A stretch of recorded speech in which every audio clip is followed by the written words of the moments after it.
पैसा हो तो जमीन ले लो, पैसा मिल जाएगा। पैसा हो सोना चांदी ले लो, कीमत बढ़ेगी, मिल जाएगी। पैसा हो तो फैक्ट्री डाल लो, पैसा हो तो दुकान लगा लो, पैसा हो तो बंगला बना लो, पैसा हो तो तुम्हारे को गाड़ी खरीदना है तो गाड़ी खरीद लो, सोना लेना है सोना ले लो, चांदी लेना हो चांदी ले लो, प्लाट लेना है प्लाट ले लो, मना नहीं है।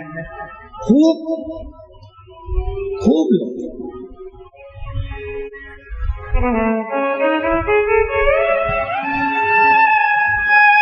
पर सोना लेने से पहले, गाड़ी लेने से पहले, बंगला लेने से पहले, जमीन लेने से पहले, फैक्ट्री डालने से पहले एक लोटा जल शिव को चढ़ाना प्रारंभ करो। क्यों?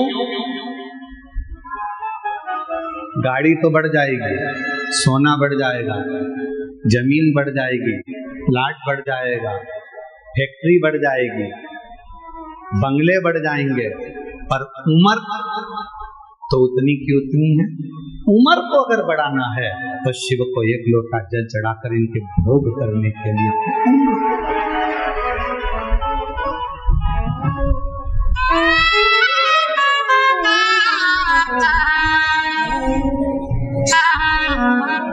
यदि आपने सोना खरीद भी लिया और उसका भोग नहीं कर पाए तो क्या मतलब?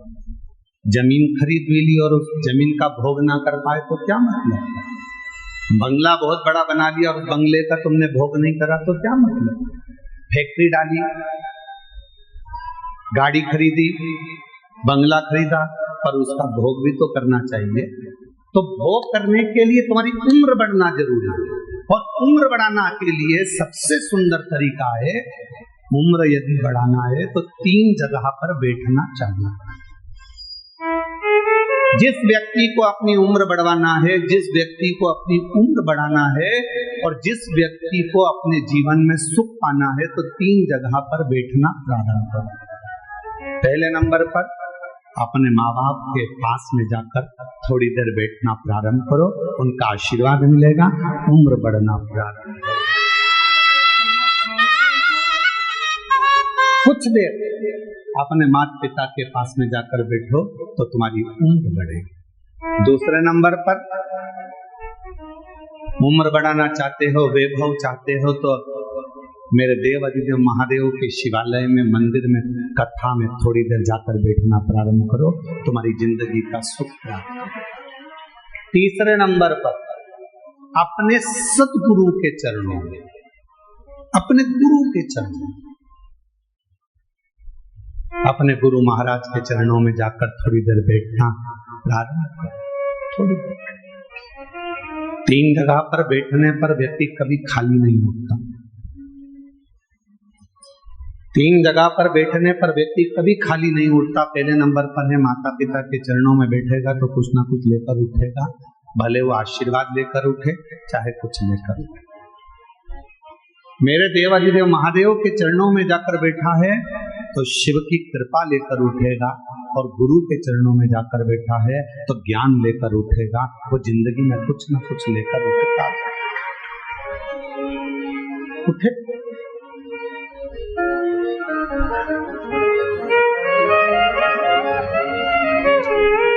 आज के व्यक्ति के पास में सब कुछ है, ऐसा कोई व्यक्ति नहीं जिसकी जिंदगी में भगवान ने धन नहीं दिया।